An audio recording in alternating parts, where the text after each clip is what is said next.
round of Oba aye Sammorduah ne lawyer wayi ne say omagina mu na kwadu na ye de abebo no say wo bu aban court animtia no na ombeyi ano emma no na obaye a adesre die na ode ebre court so obesre court say court mfa asem no enko animu ma no efi say nanu ena eye abrantie Farouk Ahmed obo ne ho Sammorduah ebefa no say ne lawyer nto osre court say court mfa asem no enko animu na ontimi prepare anu ye bi ewu mu bia no fam record ne asan ye de kese biom ne se lawyer na waba no eye lawyer ofa no emra ye gazette na Nasangbajafla o court say enka yen cancel na Nasangbajafla ne gazette no the same lawyer no ofa no Asante nya patapa asem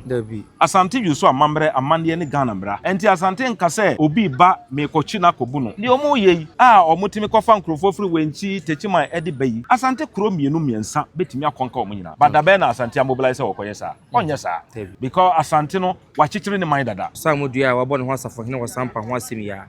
sha se nyina yehu ayekọ habra kobra sa na no kwa no de krata kodan chief justice se wose na sa dabraka enkebe ya enka wonyi emfiri Iran sas no so a court enam ne church force so de betu dwase o de womra na ombehwe na bibia tumi akoyi enne Kumasi high court no kwa setena nka contempt hearing no ebe koso na sai ni sikoye kakum ejinkokonum mirabu mahama wa hano na Nasangbajafla the personal assistant ebe twetwe nkomo ni ahwe de ene ekokosiye omabantem dodo e de na esi mira mwakwaba mejo so yo dedi kan sampati sei nyame ne madaroma ene yewra adaroma sampa ajuti se empampa ye de ahye frigi okay ene court ho de ne si medawasi mafa akonwa so achia motiefo ene mohwefo ene se ne ma mo asotiye no ene eye court day okay nti ekopie mu o court na omufre asem no na Nasangbajafla odi asem ne baaye no ebe pie mu o court ho okay but e bisa round of over obo ne ho samrani ya Sammorduah na oni ho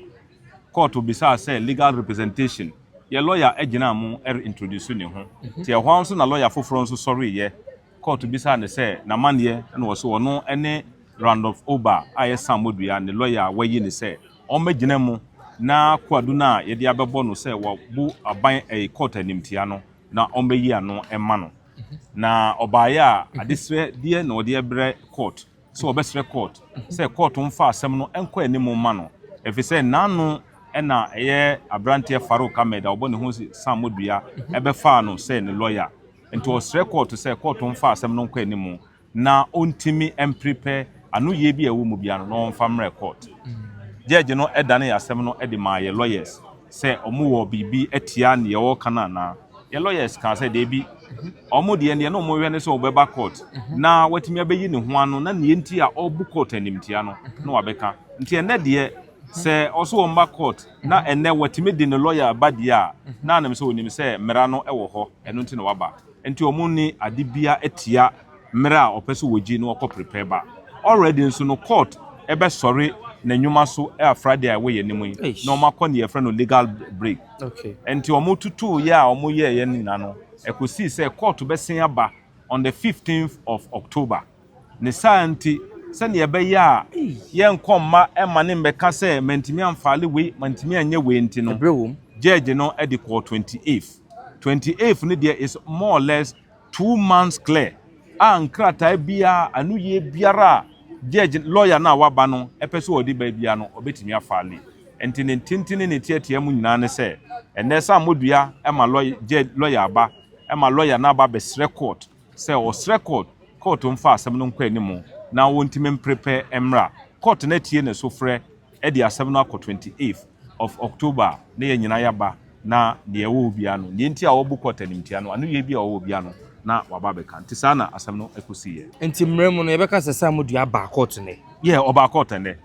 na aye de because previously enka yebe sama yebe court agese yekọ newspapers mo eko publish etua sika ene de ya wa man lawyers abai de enkrata sem biara eho bia ye de be man bia no ane se yekọ lawyer ni ho e de ama no ne asan ye de kese biom ni se lawyer na waba no eye lawyer ofa no emra ye gazette na Nasangbajafla o court say enka yen cancel na Nasangbajafla ni gazette no the same lawyer no ofa no Oh, okay. And now which means say lawyer no nim say ya gazette nana. Okay. And as a lawyer so nim say ya gazette nana now client bɔ ne ho samrane so on ye ohine dia e dia na ma asɛm no enye umbeka say na menim say ya gazette na menim say ye enti ye hunu say the same lawyer no so na ba ebiem no ma ye ne gi pa say ma asɛm no enche pi yo odaroma ye beka ne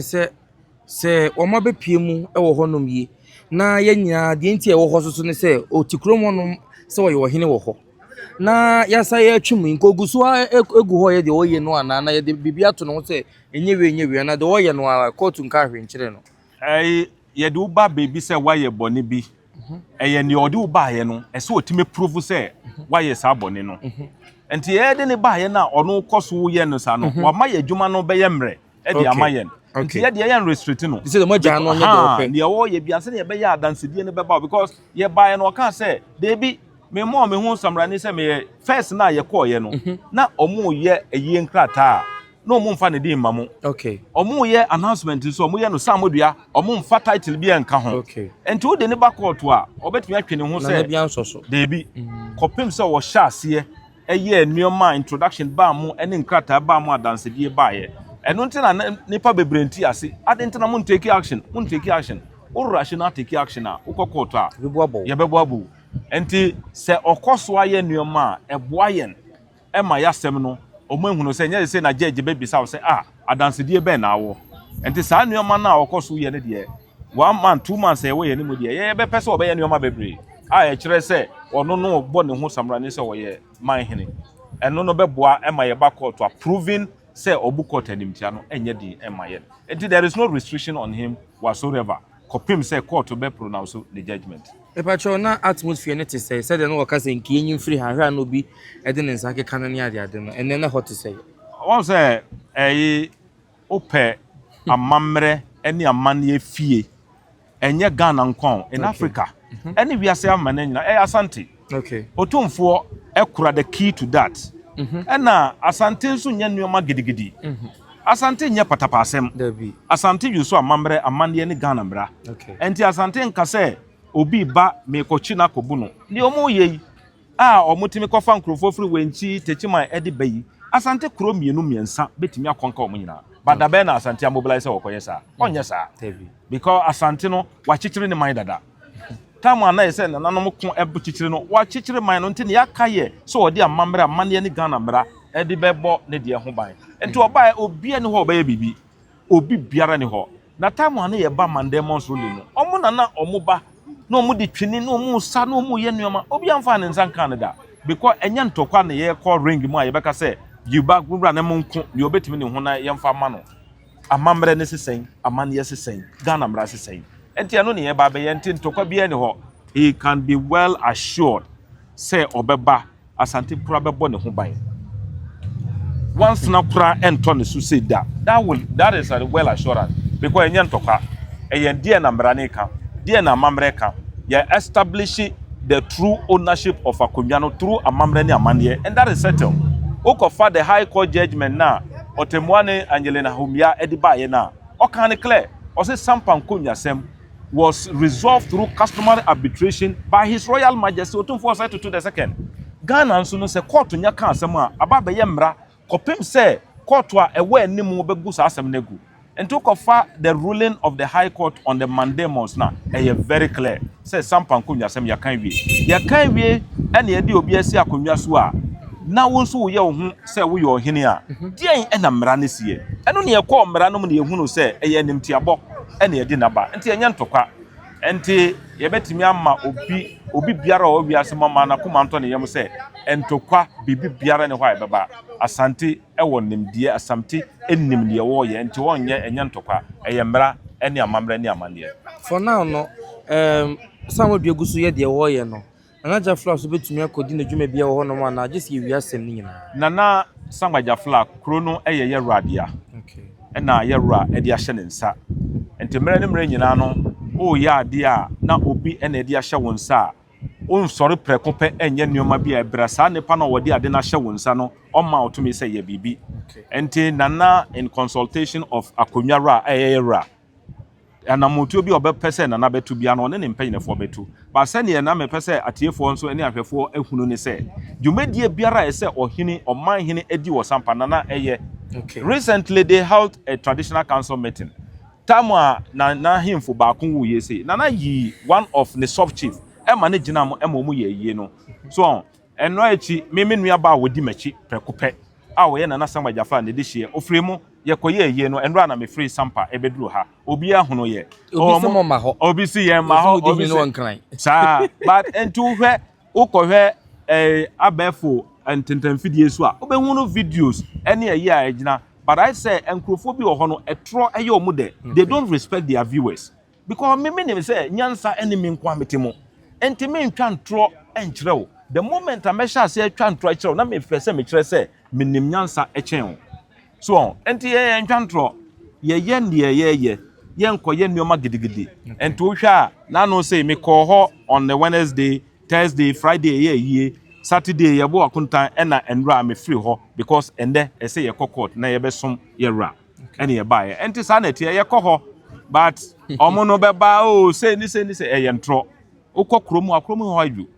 ndi omu ye no ye betima ye times 10 but ade ye wo de no ye nsan no ne bi se mo nsa ye mbre wo so me wo on say tie o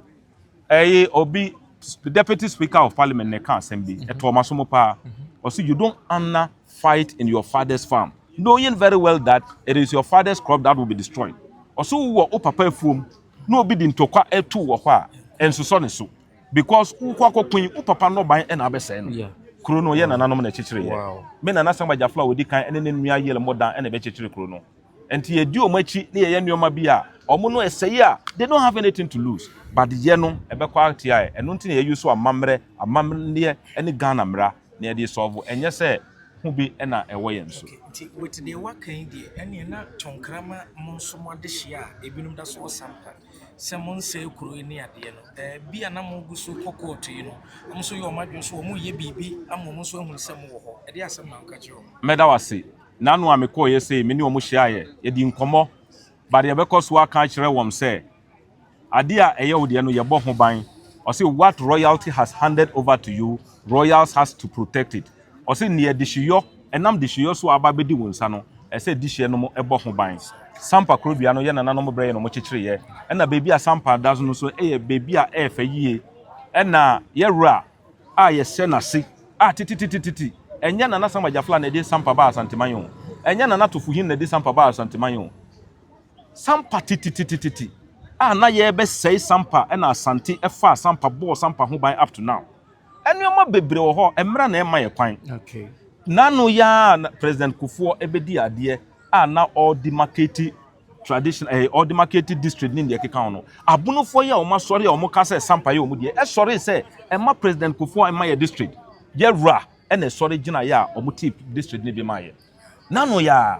okay. Emra na ye yakonwa no eso ya na se pegya akonwa no. The same Kufuor sori se o mu ma ya akonwa. Ye ra opokuware ene ka se debi sampa ye media me pagya ene opagya akonwa no enti there are instances nyoma wo a omo ankasa na omo nim enkrofo ya omo use omo kwa omo be omo ankasa nim but I say like when you become desperate anything available to you no you think it become a weapon obeti me dia bibi eno nti na omo ye ne omo ye but I know in their sober reflection omo nim pass and omo ye ne nye enti timamofo mebu na mo wo sampa de me ka kire mo ne say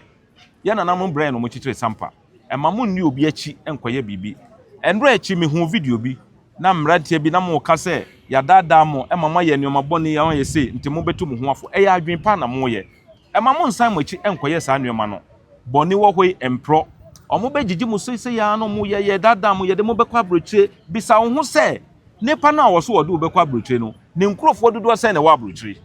ti mesrew momhwe obi biara ni ho a memehu na me ba wiase mo me 52 years mo na me koi me hu no se obi aye tutrasem na wadu ne mpanyin fiesu ne ya beka se begi pension da enti mo daachi ene ne enu na nana Sammorduah Jafa ene na tena nkonwa epese omo boa mo na motime chichire mo daachi a ebe yefe cashew business no mo hu se omo ma mo se no look at recently ne omo di ye na nanom ehunu se sampa be ye kese enti omo twa asase to ho a ye di market be ko ho market dada na ye nua ma no didi wo so no enu na ene sumani a waba be DC si waba be dwiri sa market na gu na waba si 24-hour economy ebra ye wasase da hɔ a ye nananom de to war for modern day market na benya timamufo omufri sampa na omu di sa nneoma echi adentia because omu fi se omu ye di atia na nasamajafla enya na nasamajafla na modi tia no modi tia oman no te mesre timamufo omu sampa moma ye nyina ye sorry. We are not against development. We are not against a building of new market, but we are against ube destroy baby and crofoko market. Uko bubu na see me babesi. Ebe take more than 3 years. Sa 3 years no where will our nua manum ye mamenum han fa no medidi. Enti so obi ka say we are against it. We are not against it. You see assassin na ye nananom de tu ho no. Momfa market ne nkɔ ho. Na ye ntimi nya modern day market it will go with the development that we need. Ti yebedamasi. Yes, that's super. Yeah, abusuan enti yero abu mahama na nasang majafla the personal assistant na yete ne kan no and the course wo court na wo dey abrayen no enti ebedi kan ka say afa de anigye yaba esan say development aba and the enigi sempa ya ye ka ho asem a na de enti ebeka sa so ne say watumi ama ne lawyer aba ne de na kire say waba if is no lawyer na ebegye ma beka nyina e de ama no enti wo kire say court no wo kwa homegye mu kakra osumi mienu ntem no ye besan aba enu sa no na no lawyer bro obesere ye say o ma no mre kakra no wonko na chi nko kankrata mu bom titi bi mfiri mu na won fa mra mboabo ne ho yie no ndu sa de na bibia tumi aye kama kama nti ehwe animu say ebre ne beso na yenya nkwane ahoden ne atumi akọ na de wo mu bia no yakohwe akwakwati nti no sampa de ne ababesi ewo ehonom anakumase high court enso so eno no medemwasi